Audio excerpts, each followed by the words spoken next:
If you've been skipping back day or just coasting through it with a few half-hearted lat pull-downs, your body's missing out.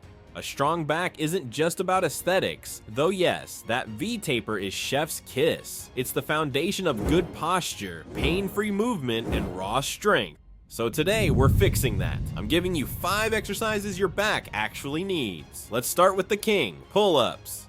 Most people think they're doing pull-ups right, but what they're really doing is a series of shoulder shrugs and half reps. A true pull-up is a full body lift that carves out your lats, strengthens your arms, and builds scapular control in a way machines simply can't touch. And here's the truth, if you can't do pull-ups yet, that doesn't mean they're not for you. It just means you haven't built up to them yet.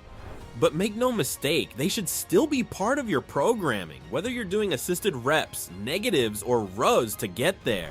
Biomechanically, pull-ups light up the latissimus dorsi to raise major, biceps, and lower traps. These are all the major muscles that contribute to width and upper back definition. Studies show that lat activation during bodyweight pull-ups outpaces most cable-based exercises. The kneeling lat pull-down is the closest substitute, but still doesn't fully match the neural and muscular demand of a bodyweight pull-up. So if you want that wingspan, you start here. Here's how to do them right. Start from a dead hang and grab the bar just outside shoulder width. Pull your chest to the bar, not your chin over it. And of course, control the descent because that's where a lot of the gains are hiding. If you're new, start with band-assisted reps or slow eccentrics and aim for 3 sets of clean controlled reps, even if that means doing just 3 reps at a time. Now let's talk about barbell rows, your back's secret weapon for real thickness. While pull-ups give you that width and V-shape, rows are what build the dense, powerful muscle that makes your back look strong even under a hoodie. Think traps, rhomboids, rear delts, and spinal erectors. They're all firing together to move serious weight in a horizontal plane.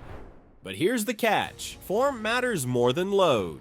Most gym bros yank the bar up with momentum, turn it into a weird shrug curl hybrid, and wonder why their back still looks flat. That's not rowing. A proper barbell row demands control, tension, and intent. You want to hinge at the hips until your torso is nearly parallel to the ground. Brace your core like someone's about to punch you, and then pull the bar toward your lower ribs like you're dragging it through wet cement. That bar shouldn't bounce. Your arms are the levers, but your back is the engine. And if you're doing it right, you'll feel your lats, mid-traps, and rhomboids contract so hard it almost cramps.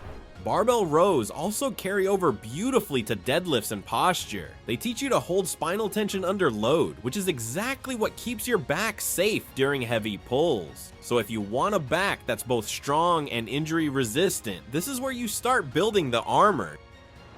Now let's take it down to the floor because your lower back isn't just along for the ride, it's the damn foundation, and the Superman is one of the simplest ways to train it without machines or weights. At first glance, it looks almost too easy. Lie on your stomach, lift your arms and legs, and hold. But the second you do it right, with full body tension, glutes squeezed, and everything hovering, you realize how neglected your posterior chain actually is. This move lights up your spinal erectors, glutes, hamstrings, and even your traps if you keep your arms active. Most people spend their day hunched forward on their phones, at their desks, and in the car. I do it too.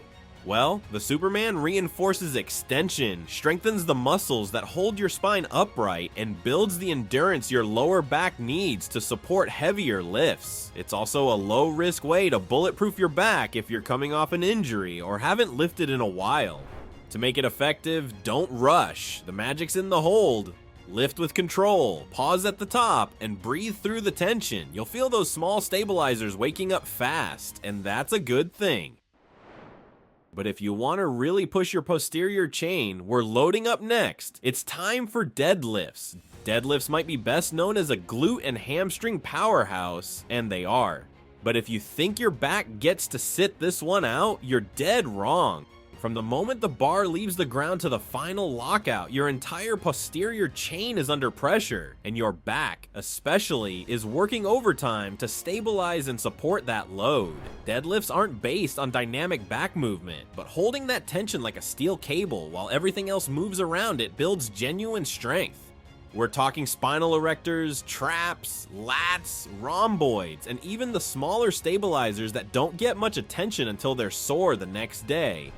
Deadlifts teach your back to resist motion, basically to stay rigid while your legs and hips do the work.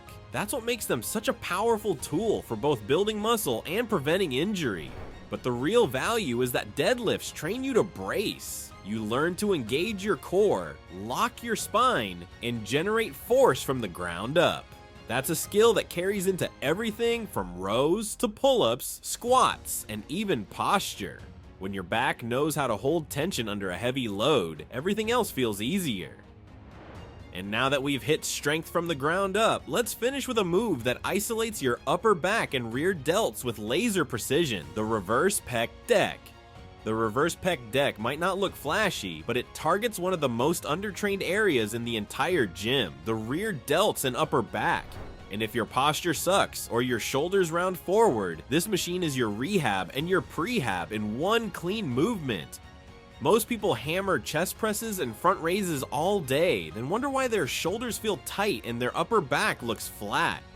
Rear delts and mid traps are what pull you back into alignment, and the reverse Pec Deck isolates them beautifully. The key here isn't going heavy, it's moving with surgical precision. Sit tall, set the handles at shoulder height or slightly below, and pull with your elbows, not your hands, like you're spreading your wings. At peak contraction, hold for a second and feel everything from your rhomboids to rear delts light up. Do this consistently and you'll not only look wider from behind, but you'll lift safer, stand taller, and fix a lot of the nagging shoulder issues that come from pressing without pulling.